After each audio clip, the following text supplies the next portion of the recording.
G'day everyone, Rachel from Bookpiles. Welcome to my February haul. I just have a smallish haul.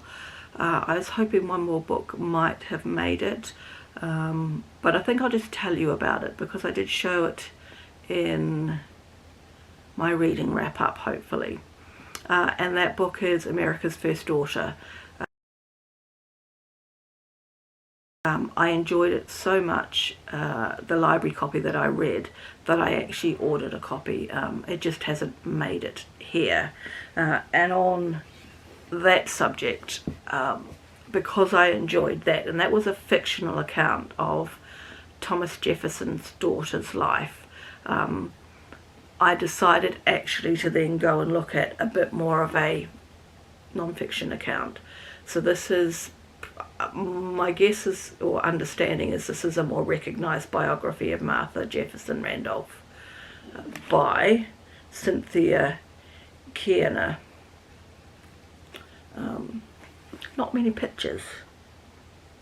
In fact, yeah, very few pictures. I'd have liked some pictures as well. Anyway, so that's one of the first books that I got.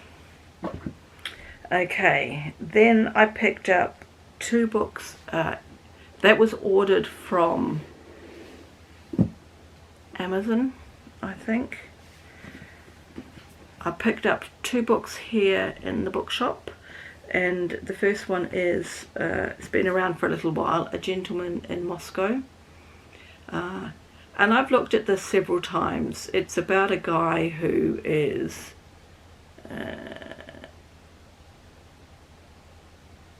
he's a count, and he gets imprisoned in a hotel in Moscow, and it's his story of being imprisoned.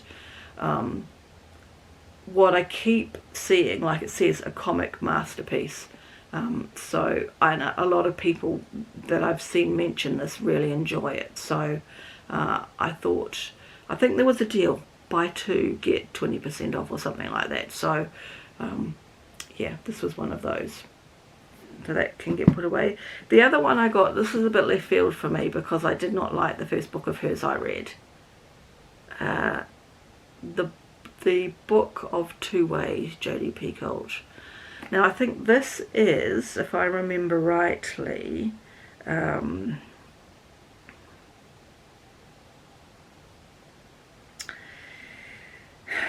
it's kind of a, I understand it to be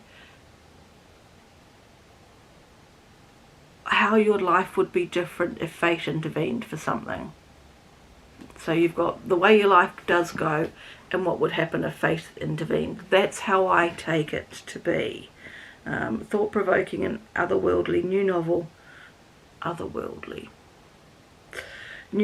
about the fates that we choose for ourselves and what happens when we have the chance to choose again. Yeah, so I think that's right.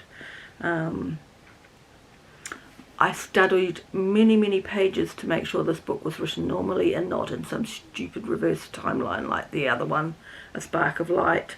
So I'm looking forward to seeing how that one pans out. And then some more books I ordered from overseas. The first book, again, I've seen a lot of people mention it. It's not a book I would normally gravitate towards, because it's got a bit of a fantasy element, I would say, personally, not knowing much about fantasy. My leg is dying. But everybody that has mentioned this book has said how brilliant it is, and also how humorous it is. So I figure if the fantasy element is humorous,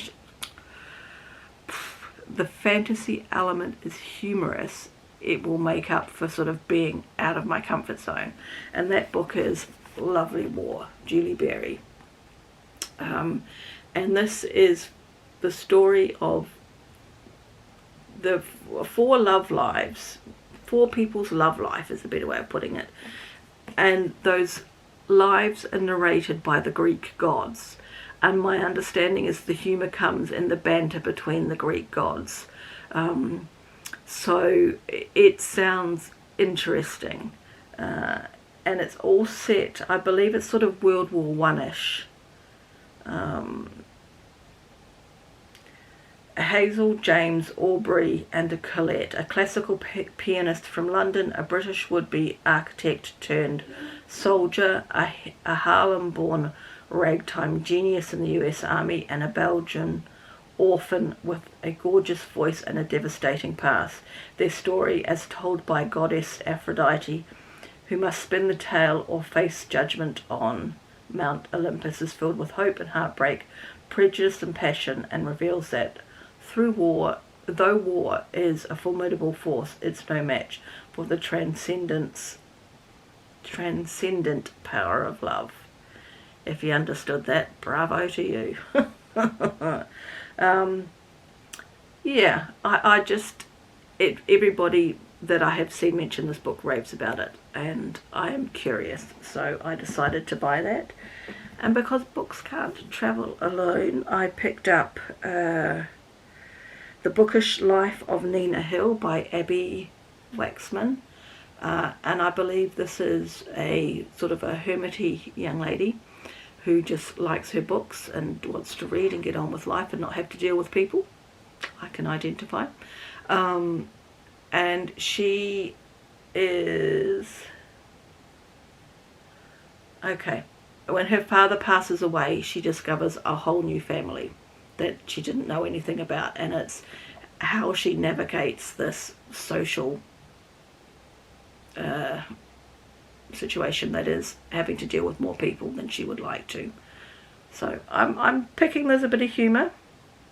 Nina considers her options: completely change her name and appearance, too drastic, plus she likes her hair; flee to a deserted island, hard pass; see coffee; hide in the corner of her apartment and rock back and forth, already doing it.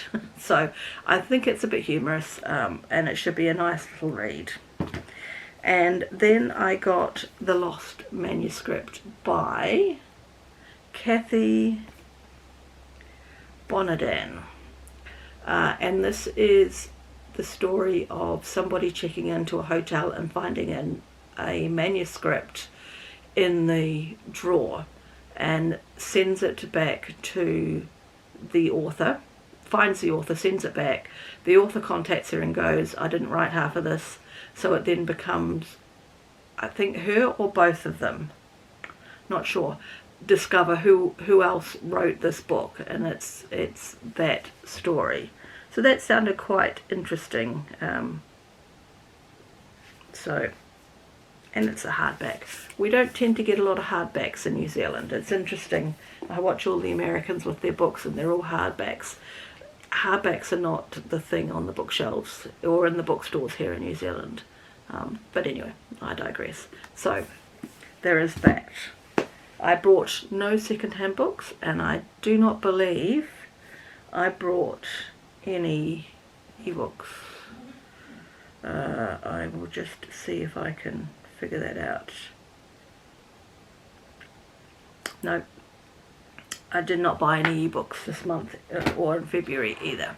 So, okay, that is my lot. I will now put the pile of books that were there onto there and create a space for March. And I will catch you again in the next video. Take care.